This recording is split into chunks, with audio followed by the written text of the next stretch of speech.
Anyone on there?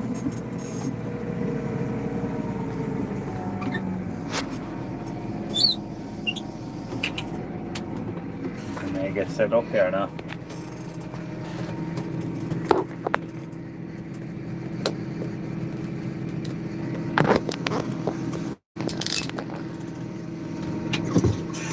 No one as of yet, or not? Oh, we have someone. Who have we? So, just working away here with the cultivator. With it's called the Missouri Result. It's like a straw harrow, and we use it for numerous different tasks. But on this occasion, I'm using it on ground that was cultivated after spring barley and pressed. I suppose it's cultivated in early September, and I'm just giving it a light run now, just to freshen up the top of it, give it a chance to dry out before we sow it. Just put a bit of life back into it, and going away at 15 kilometers an hour. Serious job. Comment. How are you, Paddy? Who else is on there?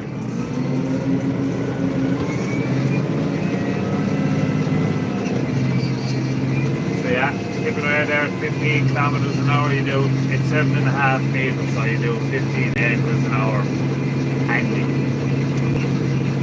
And when I have this done, then Dad is sowing wheat over in another farm.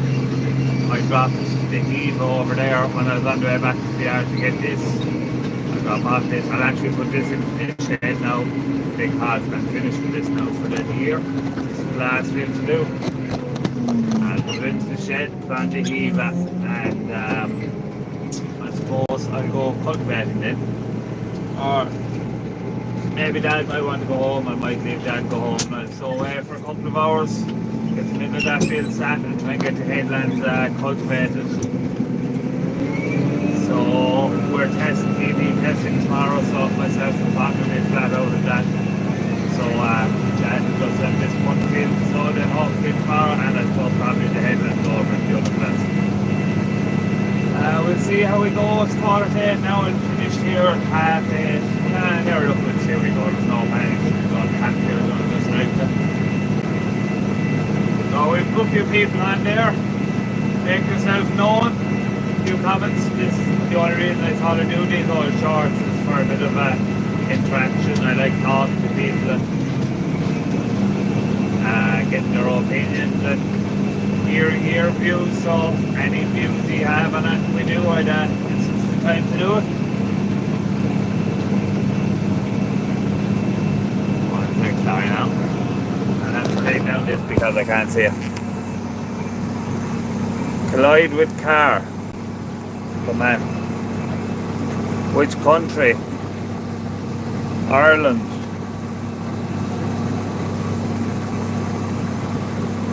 What do you mean collide with car, Pavel? Oh, you think I'm driving? I'm in the field. No cars near me, mate. All me lonesome. So, yeah, the video I put up today was about mint tilling. So, this is another part of mint tilling. It's a system we like. I want to see Paul Sterling house. Don't get you. I've absolutely no idea what you mean by that. What you mean by that, Pavel? I want to see Paul Sterling house. You've me lost there now, lad. But yeah, anyway. This was sort of the first mint hill tool we bought, you could say.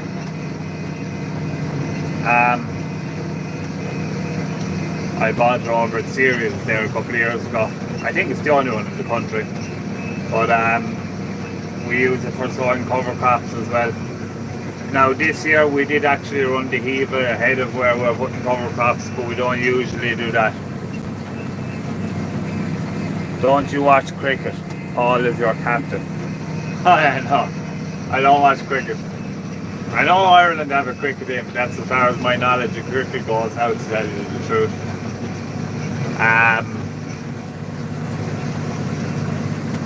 But anyway, yeah, so we subsoiled ahead of the cover crops this year with the Eva and just ran the discs, put the legs down deep and ran the discs lightly behind it then just to level it off the ridges and start the cover crops with this.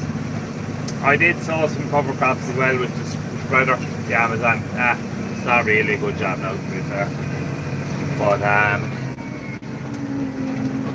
you know, the best way to sow cover crops is with a corn drill, but it's too expensive and too slow, and they're too expensive machines to be using for a job like that.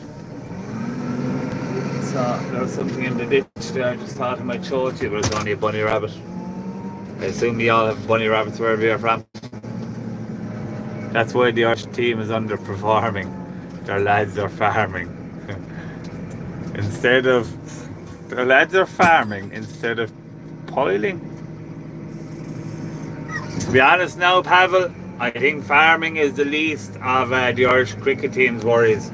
I can genuinely say I don't know one Irish person who plays cricket. Now, fair play to the people who do, and I know we have a national team, and it's a good achievement to get on any national team, but farming isn't the problem. We don't have a good cricket team. Oh no, they're breaking this. Yeah. Break it. Right, lads. Because it's better farming. Toughen there now 1 second. Hold on, I'll get out and I'll show you, sure. This is a bit of a disaster now.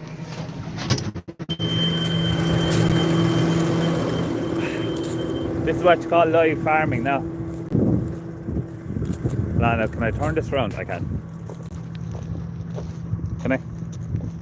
Yeah. That's not supposed to be there. This is a major problem with this machine. They're always breaking. But anyway, I'll find somewhere to put it now and it'll be fine. Actually, I don't need to find somewhere to put it. I know exactly where I'll put it because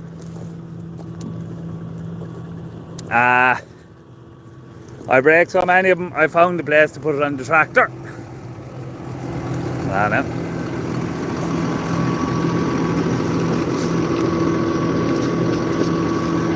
Oh, sorry. 1 second now, lads, sorry. Like it was made for it. Can you see it? Ideal. Sean Og, because it's better farming. The man I love this, especially grass measure ones. Thanks, Julian. Up the cats. Way, Jimmy, with your cats. The cats are a thing of the past, I'm afraid to say. Well, now we're back in business.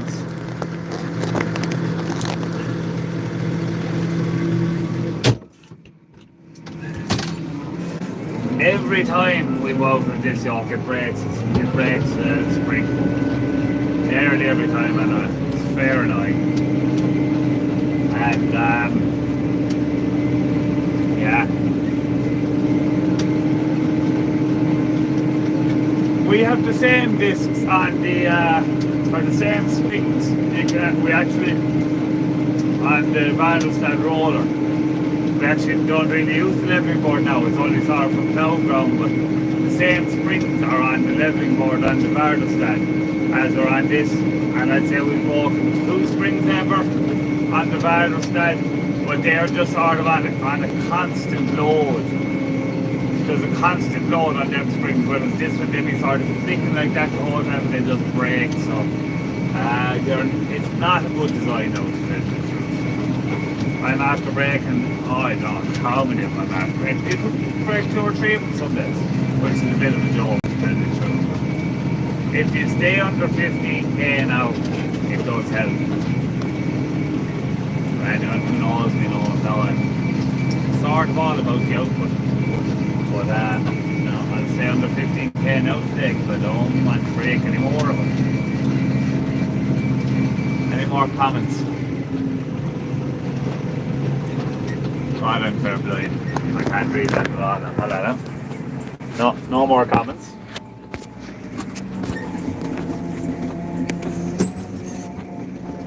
So, do you like the lives, lads? Because, like, it's fun for me, I'll be yapping away there, but sure, sometimes it just feels like I'm talking to myself. Actually, it completely feels like I'm talking to myself, 100%. Which is fine, like, I don't mind talking to myself. That's how I make all the videos. I'm quite happy talking to myself. You could be talking to a worse fella now, to tell you the truth. I'm a bit biased. But, yeah. Some spell of weather, isn't it? Are you all getting good weather? What about the lad who's on about the Pavel? What's the weather like where you're from? Or the other fella who asked me what country are you in? What country are you in is the question. Anyone watching here now that's not from Ireland or the UK? Put in a comment there. No more comments from the Kenny people later. The cats. Here was everything.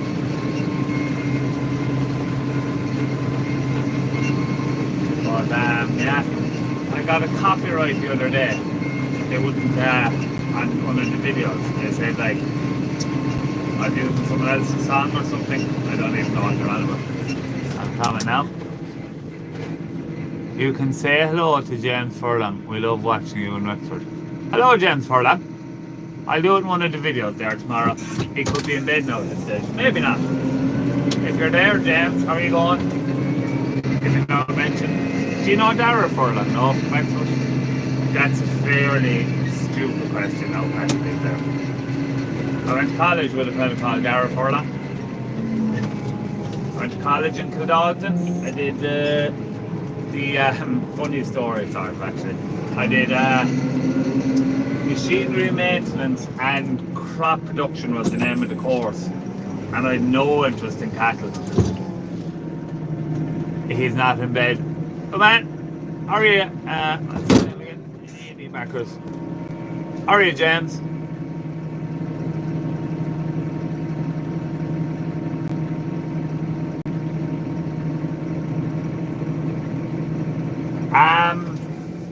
Sorry, I was reading the comments there.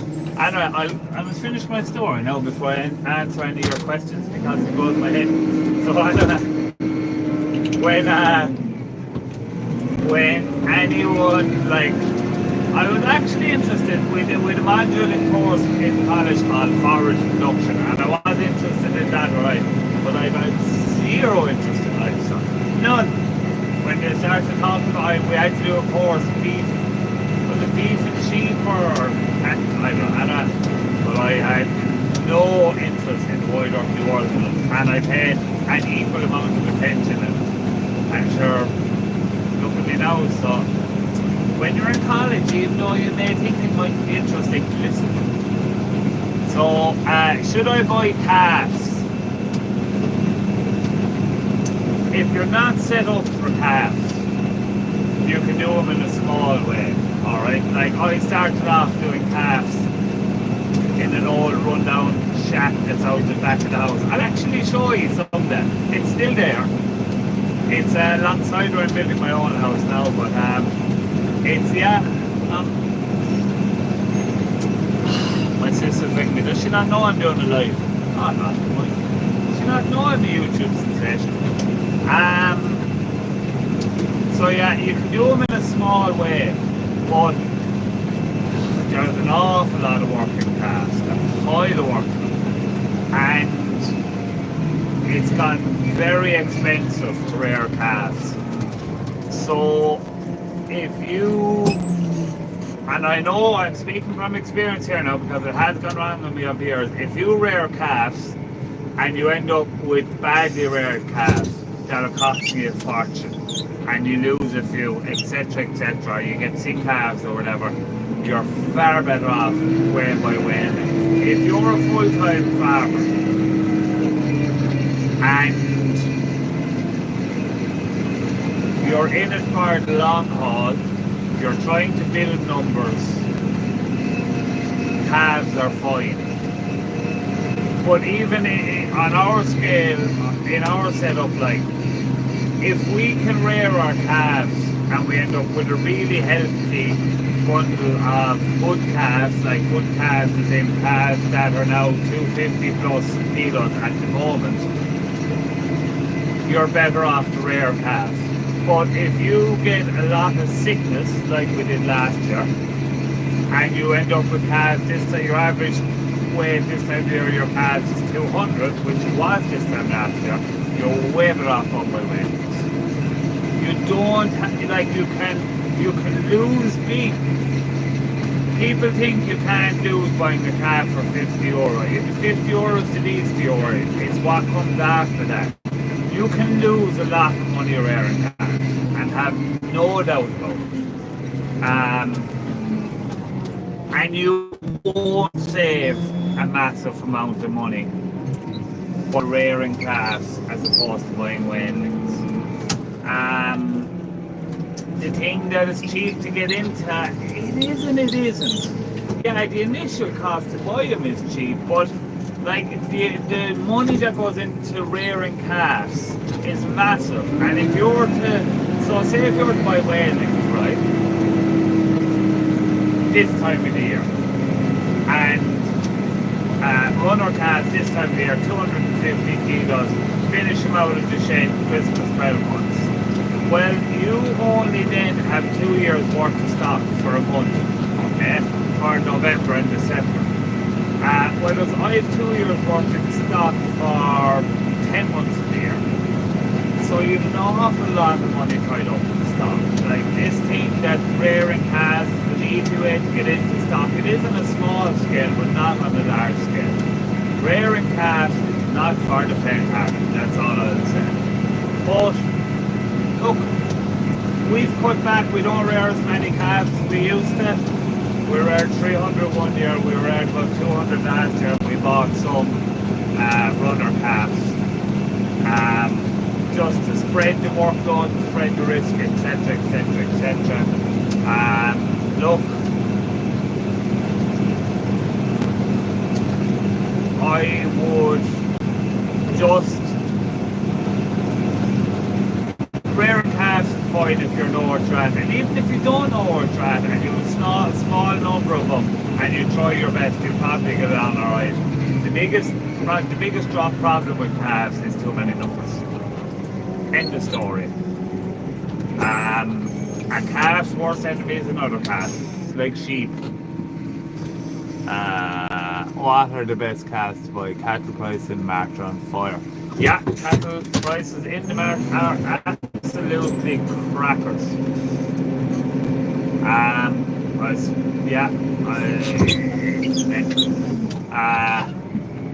Absolutely mental price for cattle at the moment. What are the best calves to buy? I like Friesians because I know what I get, but Friesians are getting hard to buy, and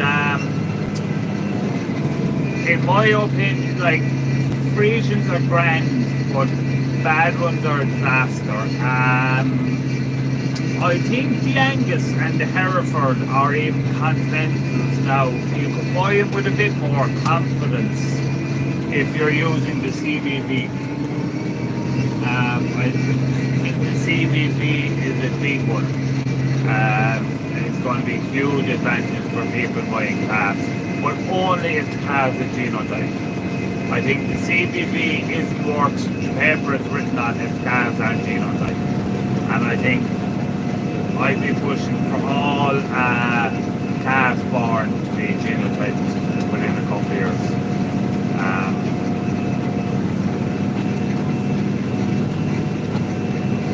Yeah. Man, throw another one at me.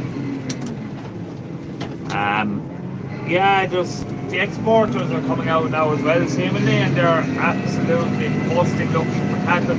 I suppose the thing about it is there's like, beef is on trend again, farming is on trend, so I don't know.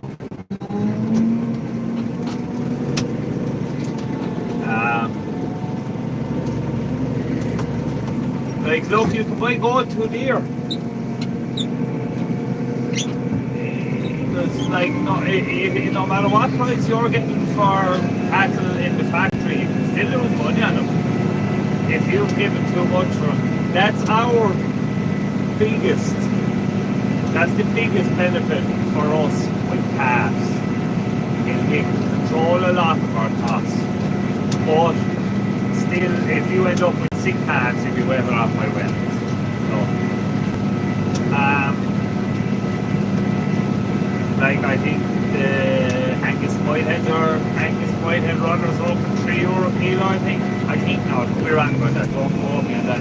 Also, I said it would be, which is mental. The lads who rear them now will be doing very well out. Say if you bought your average Angus for 150, and what would it be costing you now? So say if it's 250 kilos, be a very good weight for Angus now this time of year. Yeah, just round figures, 250 by 3, 750. Better money out of that now. That's what you want to be at. But see, there's a savage trade for runners now at the moment that might not be there next year.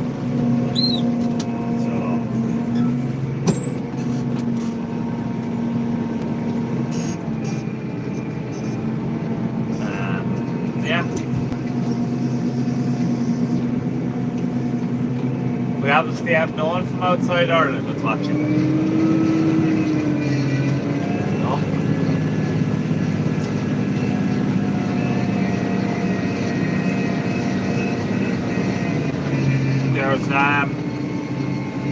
There's going to be a lot of Anguses and Herefords come on the market now over the next couple of years. Friesians are going to be sort of phased out, and I think it's going to collapse the price of Angus and Hereford. Now, maybe not collapse them, because look, if the market is going up, if the market is going up, Angus might just flatline.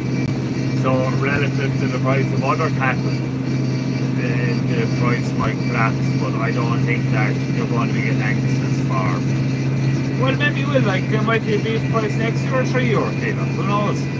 So, like, that's why I just think all these fancy prices for these long teeth cattle is absolutely bananas. Makes no sense to me. Look, it makes sense, but like, it's a fair gamble to take now. Like, if you can't be guaranteed that you'll break even on an animal you'll buy, you're into risky territory. Like, if you're given 1,400 quid there for continental weanling, like, delight for the suckler farmers, they deserve a touch, they work very hard, the same as anyone else, but by God, I tell you, it's daylight robbery in my opinion. Now look, I don't want to say daylight robbery, because people will get their back up about that. They could suggest that I don't think the suckler farmer deserves it. I think they do, and probably a lot more. And any suckler farmer who got it, and if he can get €4 a kilo for his weanlings, or €5 a kilo for his weanlings, absolutely fair play to my opinion. That's what I wouldn't do this guy in Ireland for, but from a purchaser perspective, like, you kill him there in a year and a half. A year and a half. At 340 kilos, and your price is a £5, right? Which is a serious price for beef. We used to never have a £5 for beef, right? So say he gets £5.50, just say €5 for argument's sake. So that's €1,600, and they're getting 1,400. Now I know at the moment they're coming into over £2,000. Them type cattle, but like, that doesn't mean they always will be. And even so, even at today's prices, and at today's production costs, what they're giving for cattle, they'll be losing money. And we're at the, I would imagine now, I'll say again, stand to be corrected on this, I'd imagine this is the highest beef price there ever was in Ireland. I could be wrong, maybe it was higher there 2 or 3 years ago. I know there was a savage price, but I don't know. Oh, was it higher there last spring, I think? It was nearly €6. Anyway, whatever, it's a serious price. So look, I don't know.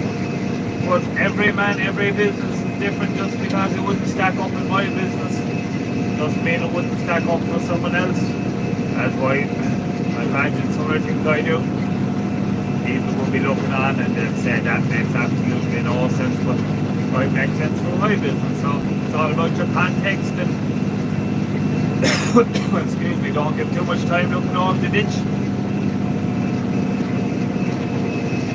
Well, I think if there isn't any more comments, I might leave it there. I've put that this field done now. Irish, look, let me know panic. Might stand as well for the field is finished. Dale, this Dale boy, have you a brother called Rodney? 100% agree they should be able to predict cattle prices. It's not the stock exchange.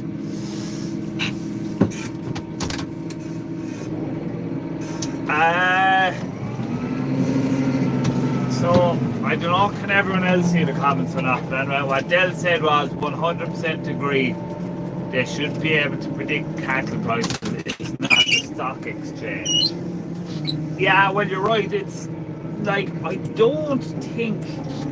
I have a story I'll tell you now in a minute, but I'll finish on that point first. I don't think that beef is traded as a commodity. I couldn't be sure, but I don't think it is in Europe anyway. Maybe it is in the States, but I don't think it is in Europe. So no, it's not the stock exchange. Now, I don't think I commented that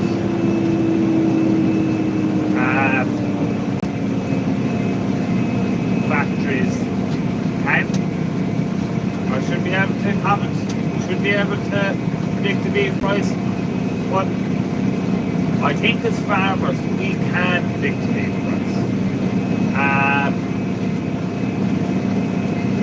As to be honest, obviously ABP, Dawn, KeyPack, etc., etc., etc., have a whole load of economists working on their books, working for them, and their job is to try and predict and do the sums as to where the market will be in 6 months' time. And I'm sure they have a fair handle on it. But I think if you meet the head economist working for any of those multinational meat companies, they will probably tell you that they only ever have a fair idea, because like the demand at the moment is being driven by consumer demand and its consumption.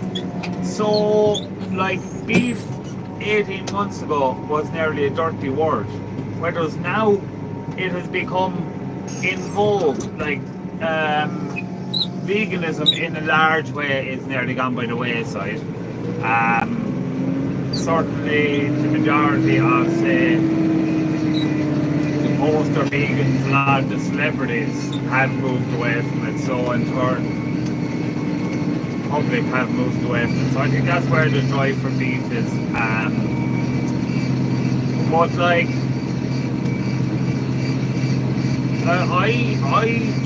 I'm just very worried of ever buying anything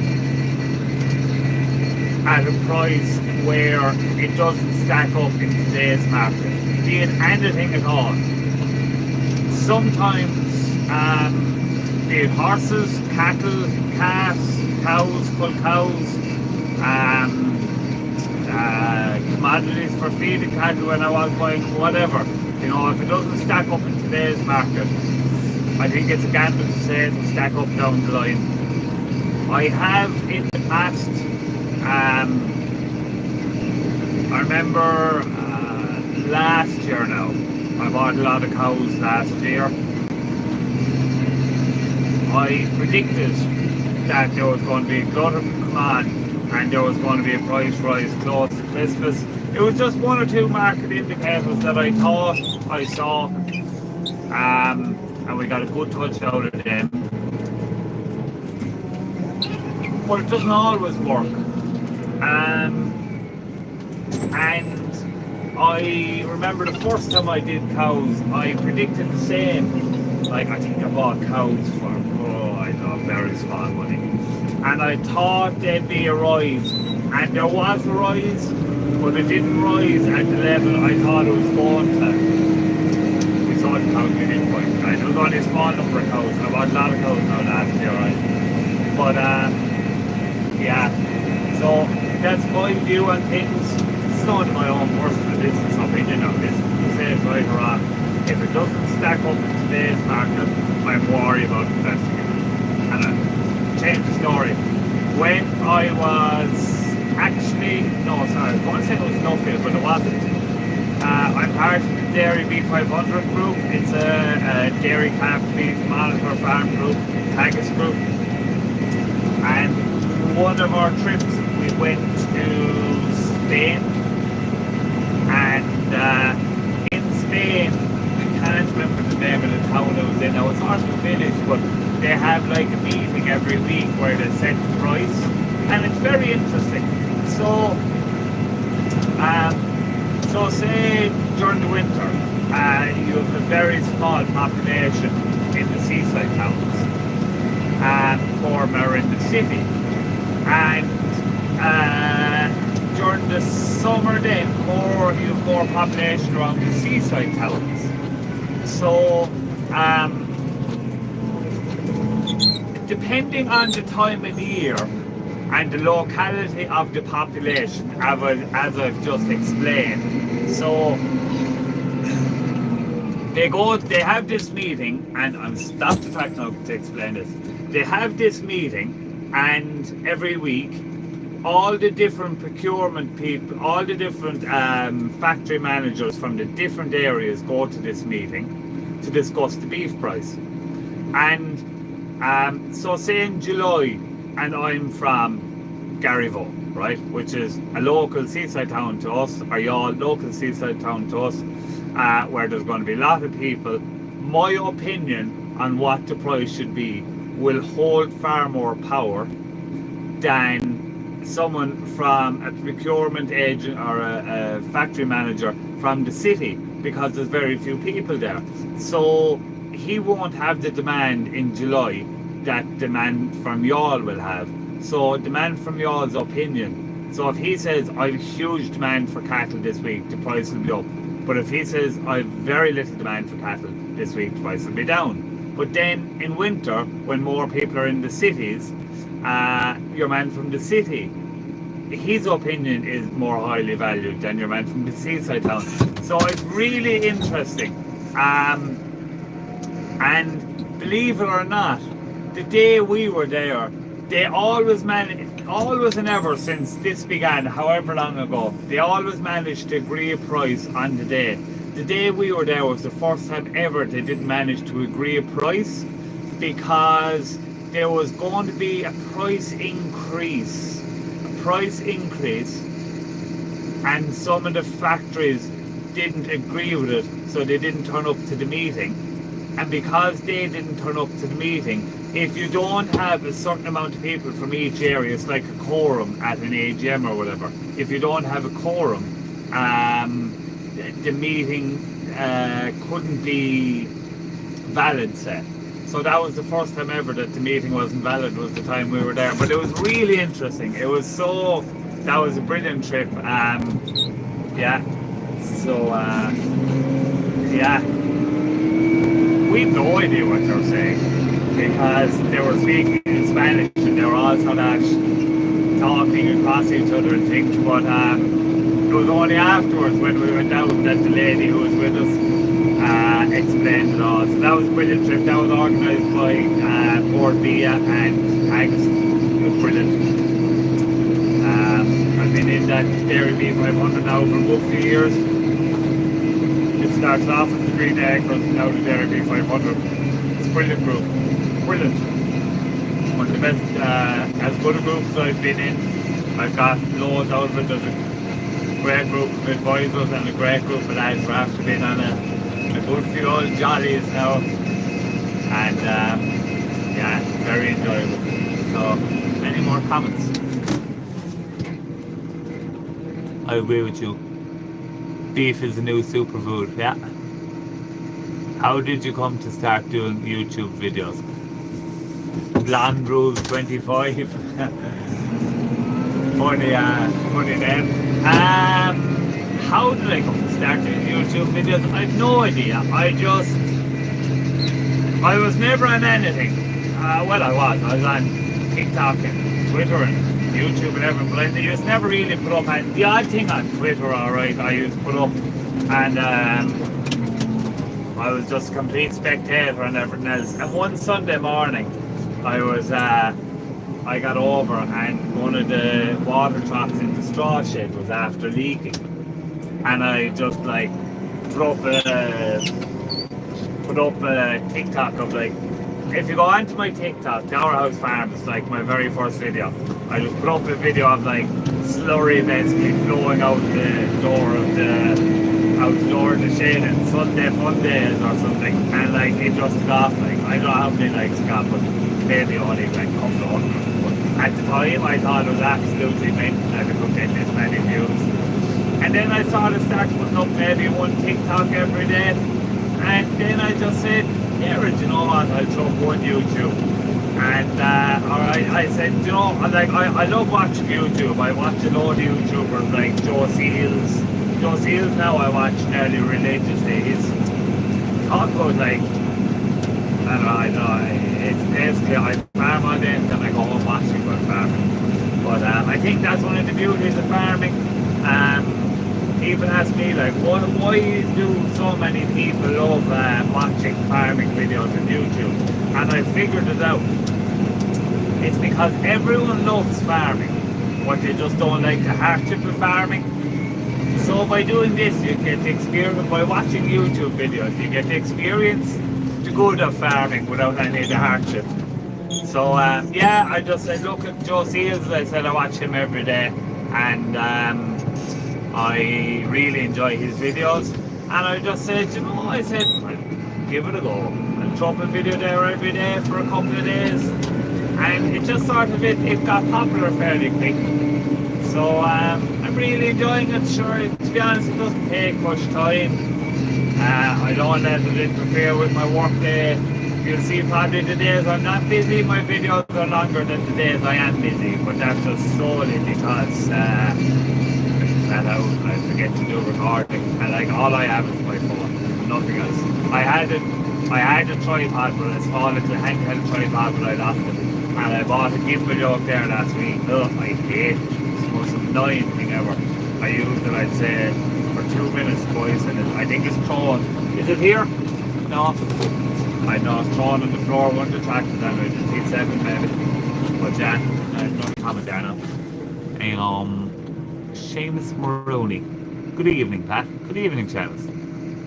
Would your calf-to-beef system be much less viable if you weren't harvesting your own feed?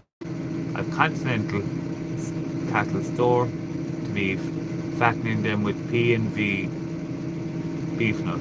I'm at nothing.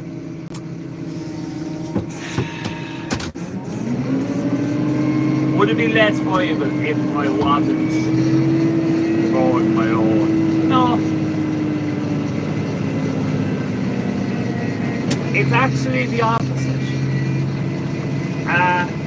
Look, if I was to go and buy all my own ration, right, go and buy enough like you're doing, it would eat into my margin, no doubt about it. But anyone can sort of do what I'm doing because I charge the tillage enterprise of my business the going rate. So Dairy Gold paid not half enough, and I don't know, it's 210 or something for barley. So that's what at the end of the year, I charge my tillage enterprise 200, or charge my beef enterprise €210 a ton for my barley. So same with wheat, same with maize, same with all the crops growing on the arbors at the house for the beef. So I do think it's a struggle. It does eat into your pockets if you're buying in all your ration or nuts in the form of bought-in ration or nuts. I think if you're at that, you really, really, really need to focus on your grassland management and get as much weight as possible on that grass. Now look, it depends what part of the country you're in then as well, Seamus, because like we've cattle still out. We won't have cattle in for I don't know, 2 or 3 weeks and I'm okay.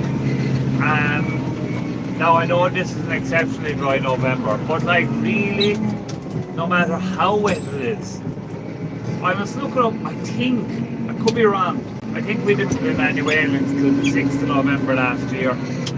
Oh, the cows I put in the 6th of November. I know I was literally, the way I like it, emptying pens and filling them straight away again. So like days at grass, there's a couple of ways going into the right covers. If you want to go back and look at some of my grassland management videos, if you haven't seen them already, they're interesting. I think they're very interesting anyway. And it's something that a lot of beef farmers don't focus enough on is grassland management. I have a grassland management consultancy business, so I'm really into it, but we work for 40 odd dairy farmers, not one beef farmer. Not one. Like, obviously, we charge for our service, but like, grazed grass is by far the most valuable asset to an Irish grassland farmer. Undoubtedly. This year was a bad year for grass, there's no doubt about that. And if we get every year like this year, maybe we need to rethink. But I wouldn't be reinventing the wheel because of 1 year, or changing what I do because of 1 year, or maybe even 2 years, or maybe even 3 years, because it can just be freak. Like Ireland has been a good country to grow grass for the last 200 years. I can't see why that would change now. But no, I don't actually. The beef side of the house makes my tillage enterprise more viable, as opposed to the other way around, because I can grow a wider variety of crops, because I have an end use from like sugar beet. It's a very risky crop because you can get stuck with it, like, and these maize you can put into a pit, like, and we do pit meat as well, but like they're not big money and very hard to sell. So like anyone who doesn't have an end use for meat, unless you have a contract, you're not going to. So yeah, that's sort of the answer to that question. But Seamus, like, look, I don't know where you are in the country. Alright, maybe you're not even in Ireland. But if you feel like you're not making money out of your cattle enterprise, reevaluate it. Maybe there isn't massive changes needed. Maybe there's very small changes that might have a big impact, or maybe what you're doing, you might just need to do it a little bit better. But like, and the other thing you have to do is work with your land base. Like, I didn't finish making my point, but I can be out grazing from February till November. I'm down in East Cork on fairly light land, so I can do that, but not everyone can do that. And if you're up the west of the country with heavy ground, designing a system where you're going to be grazing for 10 months of the year will not work, because you can't do it. So, Seamus, I'm only starting out farming myself. Agree on the grassland management. I've seen all your videos, very helpful. Clear, good land, animals still out on grass, some stores out to increase volumes of concentrates. Them stores that you said you've housed, are they going back out to be finished off grass? Or are you going to finish them out of the shed? Are they finishing cattle that you're just storing until for another one or two to grow more, or what are they? And the other side of it is, Seamus, very simple question. Are you giving too much for cattle in the marts? If you give too much, if the day you buy is the day you sell, well, that's an old saying in horses. If you buy them too dear, no matter what you buy, and no matter what the end price, if you give too much from first day, and no matter how good you're to do, you can't make money on it. End of story. Basic economics. And sometimes basic economics are lost on farmers because we love farming and we love having cattle. So there's a sentiment in it, and that's okay, and there's nothing wrong with buying cattle because you love them. But buying cattle because you love them, knowing that you're giving too much for them and expecting to make money out of it, is not growing. And it's foolish. Straight up. I'm not discouraging hobby farming, but if you're a hobby farmer and you carry out your business as if it is a hobby instead of a business, you can't expect to make money out of it. I'm not suggesting for a second now, Seamus, that that's how you're operating your business. I'm just putting it out as a general comment.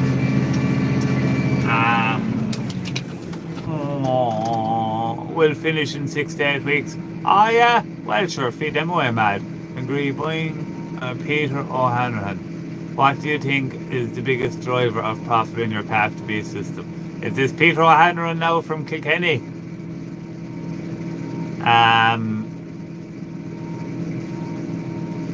I'm part-time for sure. Yeah, well sure, look, another thing, Seamus, you can't expect a full-time wage out of a part-time job.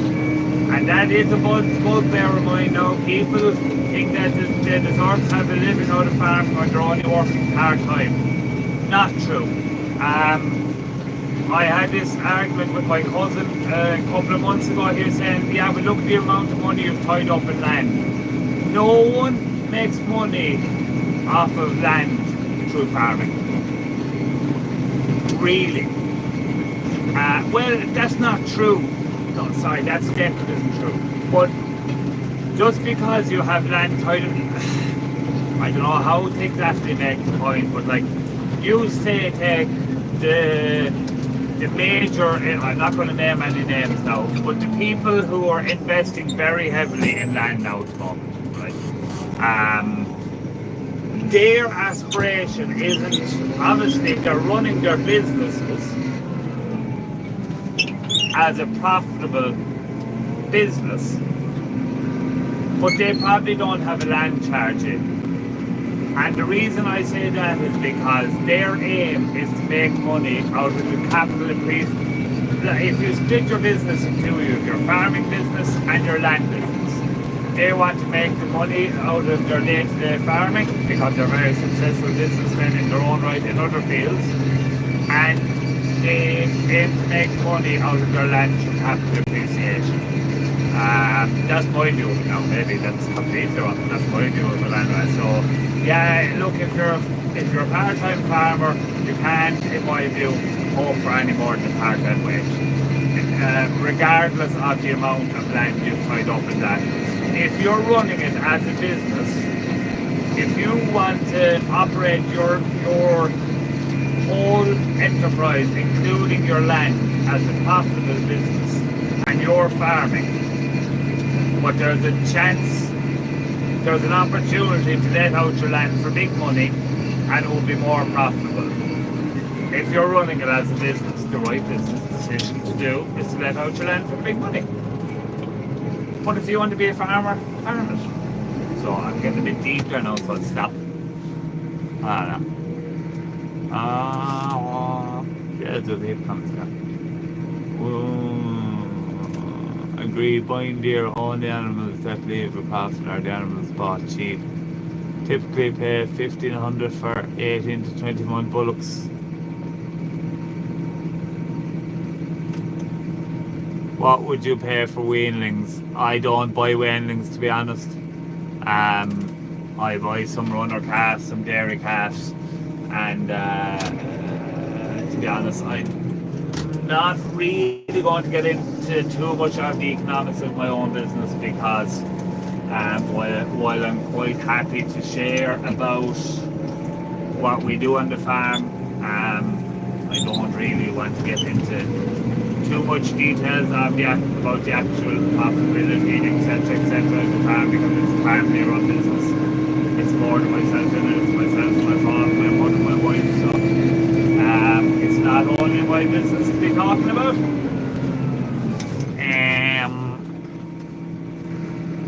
But what would I pay for whalings? About half of what they're paying at the moment.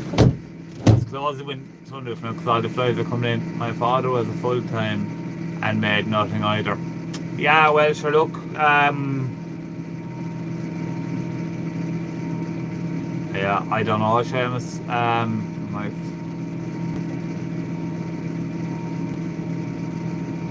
focus on making progress, so small bit of action, keep it simple as possible.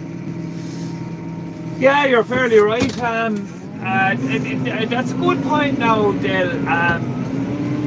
And this is only my own view. So Dale said you can see the comments there on a by Angus, high quality soil bit of ration.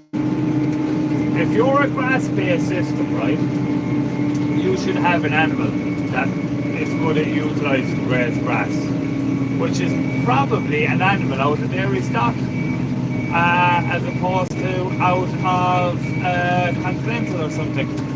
So there's two sticks here now stuck in the middle of my field, and I have no idea what they're about, but I'm going to drive over them, I know.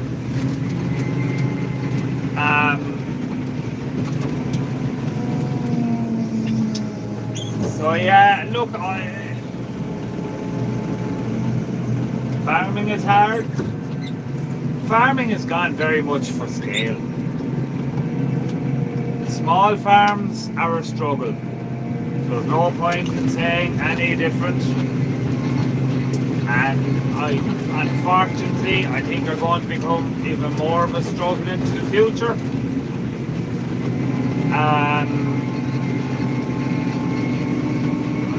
Because basically what we're selling has been devalued so much relative to inflation. You have to sell a lot of it. You know, a fella said to me once, if you want 50 grand profit, if your turnover is 100 grand, you have next to no chance of having 50 grand profit. But if your turnover is 500 grand, you have some chance. Now that's not to say you will make 50,000 if you turn over $500,000, but you have very little chance of making 50 grand if you have only 100,000 of a turnover. So, and whereas before, I'll tell you a good one, right? I was driving back to Blackpool up near Cork City one day, and I saw a young lad looking at a car, 17, 18, 19, 20, some age around it, and his mother was with him. And it looked to me like, I could be completely wrong, that he was looking at his first car. In fact, his mother was with him now, I think, right? The car he was looking at was 14,500. When I bought my first car, it was a Peugeot 306, lovely car. It was 4 years old, really comfortable, and it cost 4 grand. So the price of a first car has went from 4 grand to 14.5 grand, right? And I was astonished by this. I don't know why, but I don't know. I then said I'd look up the average farm income from the year I bought my car and the average farm income from last year. So the average farm income from the year I bought my car, don't quote me on this, no, you don't know the age I'm in, it's such relevant. Or when I bought my first car, was 22,500. And the average farm income last year, I think, was 32,000. So the average farm income is gone up by 50% in that time, and the price of the first time car is gone up 400%. Am I right in that? 100% would be 8,000. No, sorry. Yeah. Say 350%. So that's how lagging behind agricultural incomes are behind the rest of the economy. So I'm finished this field now, thank God, and my battery is going to go dead, so I think I'll have to go. But anyway, oh, thanks, no bother, Seamus. There's an awful lads won't tell you how many they milk. You're showing off your stuff every day. Don't feel a bit bad about drawing a line anywhere. Thanks, Owen. Seamus Moroney, when looking at machinery, Pat, how do you justify buying a new item, for example, the telehandler? How do you weigh it up worth the money as opposed to making a front load of work? Sure, look, I just the telehandler does a lot of hours, does 1,000 hours a year, so I wouldn't buy a second hand. I did, the last one I bought was second hand, but I wasn't doing as many hours. So look, it all depends on the hours it's doing, the work it's doing, the type of work it's doing, how good it would, like, if our telehandler broke down for 10 minutes, we'd be banjacks because it's going nearly non-stop. So whether the TM broke down there last harvest for 3 weeks, we'd no cattle in. When did it break down? We'd no cattle in, so no, it was when we were sowing last spring. So it May time, say it broke down for 3 weeks. It made no difference. So I don't need a new TM. So that's all the way it works. And there's certain different parameters then that I can put an economic value on, and so on and so forth. Look, every business is different. One thing that I saw on Farm Theory's YouTube channel, right? How he does his depreciation was really interesting, I thought.